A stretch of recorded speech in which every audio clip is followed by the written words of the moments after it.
In this effect, a chosen card magically appears at a spectator's selected position in the deck, despite being lost through multiple shuffles and cuts. This is mind-boggling. This is CoachTrick.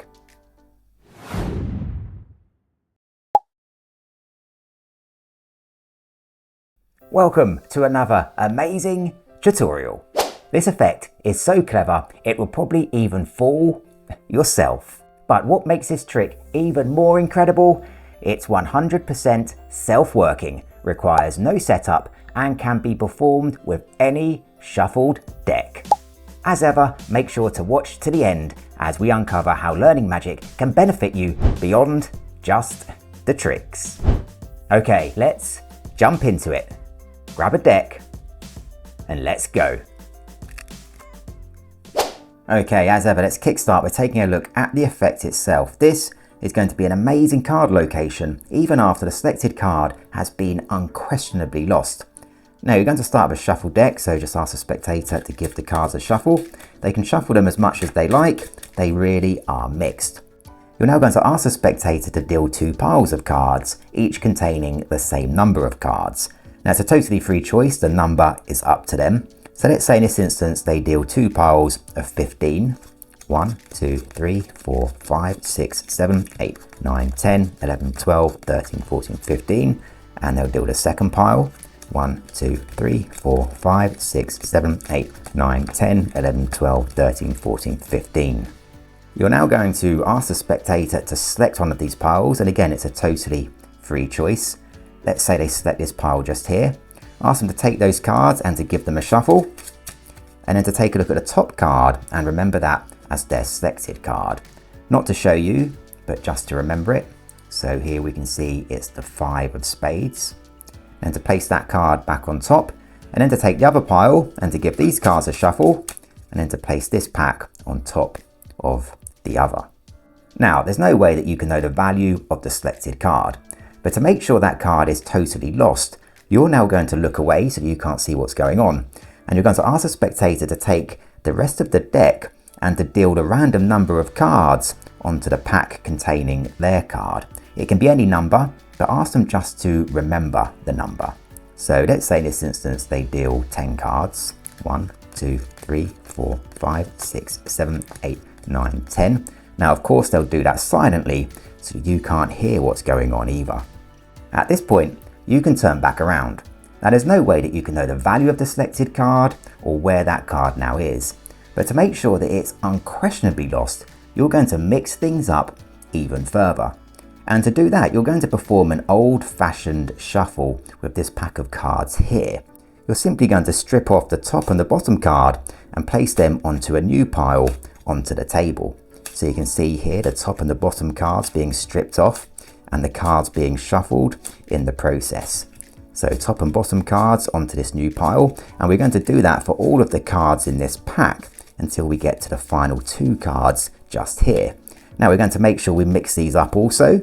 So we'll place one of these cards on top and the other card onto the bottom. At this point, let's just quickly recap what's happened. From a shuffled deck, the spectator dealt 2 piles of cards of their choosing. They selected a pile and selected a card. The piles were shuffled and recombined. The spectator then dealt a random number of cards on top of the pile, and you have even given the cards an extra shuffle yourself. There's absolutely no way that you can know the value of the selected card or where that card now is. But here's the interesting thing. For the first time now, ask the spectator to reveal the number of cards that they dealt on top of the pack. Remember, in this instance, it was 10 cards. Now, the funny thing is, they dealt those cards in order to lose the selected card. But that same number can also be used to find the selected card, even after all of that mixing. So let's take the number 10, remember, selected by the spectator. 1, 2, 3, 4, 5, 6, 7, 8, 9, 10, which takes us to this card just here. For the first time now, ask the spectator to reveal the value of their selected card. Of course, it was the 5 of spades. And now you can reveal the miracle that this card right here just happens to be the 5 of spades.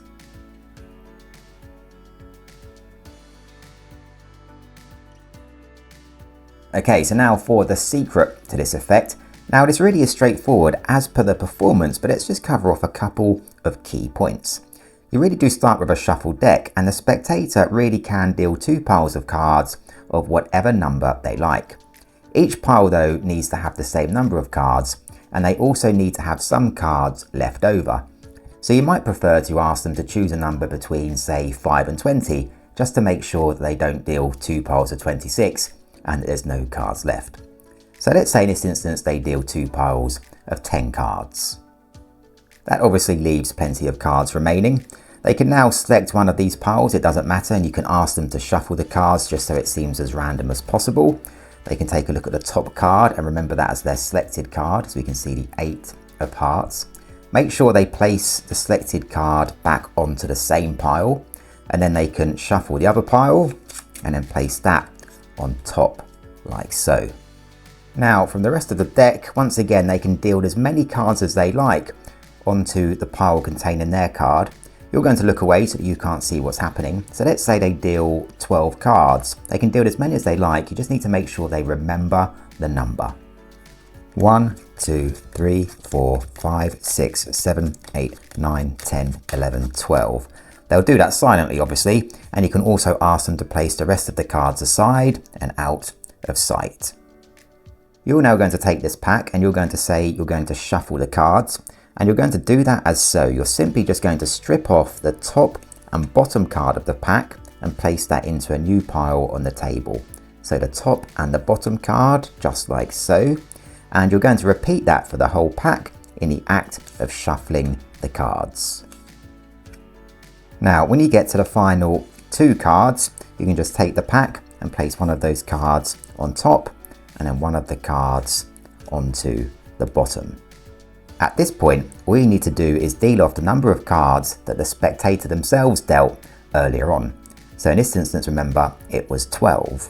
So 1, 2, 3, 11, 12, and then you'll deal the next card separately like so.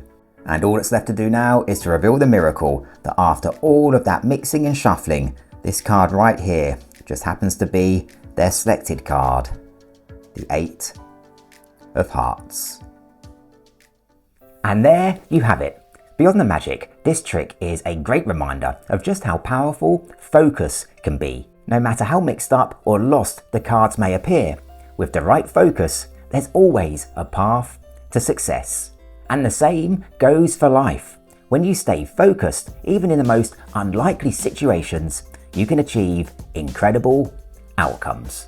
Thanks for joining me today. Until next time, stay focused, keep moving forwards, and take care.